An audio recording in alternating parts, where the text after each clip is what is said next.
म्हणजे डिसेंबर 2017ला लग्न झाल्यापासून सप्टेंबर 2018 पर्यंत आमच्यात काहीही शारीरिक संबंध आले नव्हते. बेडरूमचा जो घर आहे तो घर पूर्णपणे मिळालं पाहिजे. त्याचं EMI जे आहे ते मी भरणार नाही, ते तुम्हीच भरलं पाहिजे.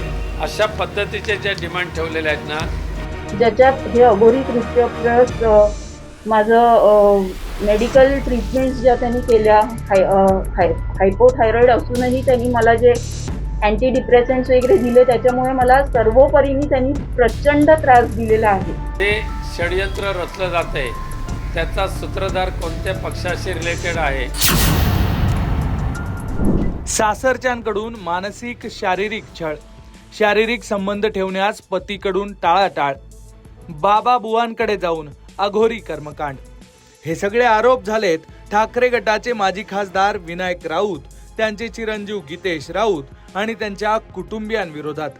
आणि हे आरोप केलेत त्यांच्याच सुनेनं. ठाण्यातील कापूरबावडी पोलीस ठाण्यात या प्रकरणात गुन्हा दाखल झालाय आणि त्यानंतर आता विनायक राऊत यांनी पत्रकार परिषद घेऊन या सर्व आरोपांवर प्रतिक्रिया दिली आहे. तसंच आपल्याकडे काही पुरावे असल्याचं सांगत गौप्यस्फोट करण्याचा इशारा सुद्धा त्यांनी दिलाय. राऊतांच्या घरात नेमकं काय घडलंय, षडयंत्र कुणी रचलंय, सविस्तर समजून घेऊ या रिपोर्ट मधून. 2017 मध्ये लग्न झाल्यापासून सासरच्यांकडून आपल्याला त्रास दिला जातोय, मानसिक, शारीरिक आणि भावनिक छळ केला जातोय, असा आरोप विनायक राऊत यांची सून गिरिजा राऊत यांनी केलाय. माझे पती गीतेश राऊत हे शारीरिक संबंध ठेवण्यास टाळाटाळ करत होते आणि त्यांची शारीरिक अक्षमता लपवण्यासाठी संपूर्ण कुटुंब आपल्याला त्रास देत होतं, असा आरोप गिरिजा राऊत यांनी केलाय. त्यांनी अजून काय काय खळबळजनक आरोप केलेत, सविस्तर पहा. अघोरी कृत्य ॲज इन 2018 मध्ये, म्हणजे डिसेंबर 2017ला लग्न झाल्यापासून सप्टेंबर 2018 पर्यंत आमच्यात काहीही शारीरिक संबंध आले नव्हते.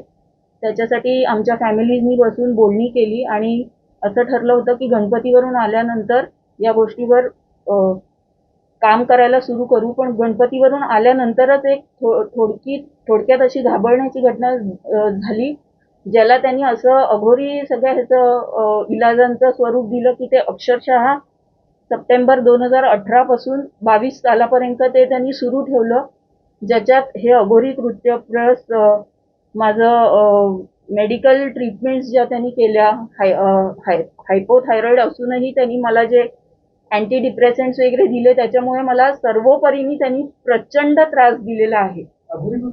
हे गंभीर आरोप झाल्यानंतर विनायक राऊत आणि त्यांच्या कुटुंबाच्या अडचणीत आता चांगलीच वाढ झाल्याचं दिसतंय. या प्रकरणात गुन्हा दाखल झालाय, त्यामुळे विनायक राऊत काय बोलणार यावर सगळ्यांचं लक्ष होतं. अखेर विनायक राऊतांनी पत्रकार परिषद घेतली आणि काही आकडे दाखवत आपली बाजू मांडली. सुनेच्या आरोपांवर ते नेमकं काय म्हणालेत, ऐकूयात. जी स्वतःची जी तक्रार आहे, त्या तक्रारीमध्ये त्यांनी लिहिलेलं आहे की ह्या प्रत्येक वेळेला मला भीती वाटत असल्यामुळे मी नेहमी माझे आई वडिलांना सोबत घेऊन ठेवत होते.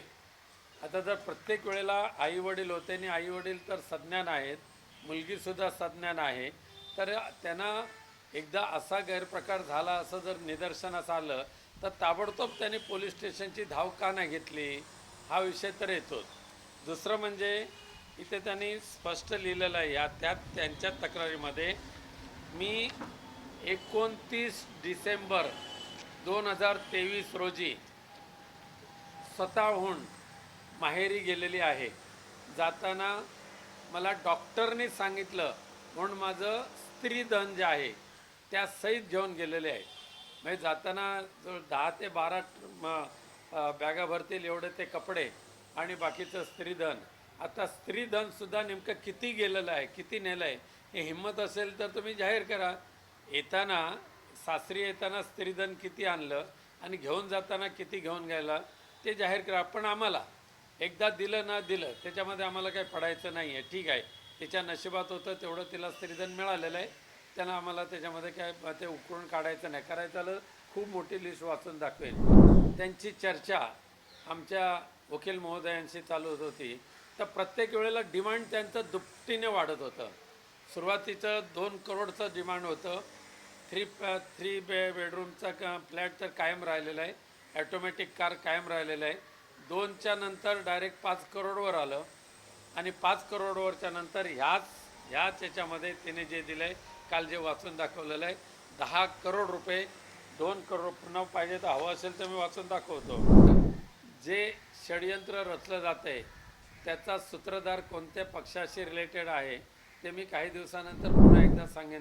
त्यामुळे आता या प्रकरणात पुढे पोलीस काय कारवाई करणार, कोर्टात काय होणार हे पाहणं महत्वाचं असणार आहे. पण एकूणच या सगळ्या वादावर विनायक राऊत यांच्या कुटुंबावर सुनेनं केलेल्या आरोपांबद्दल तुम्हाला नेमकं काय वाटतं ते कमेंट बॉक्समध्ये नक्की लिहा. आणि अशाच राजकीय घडामोडी जाणून घेण्यासाठी लोकमत पाहत राहा.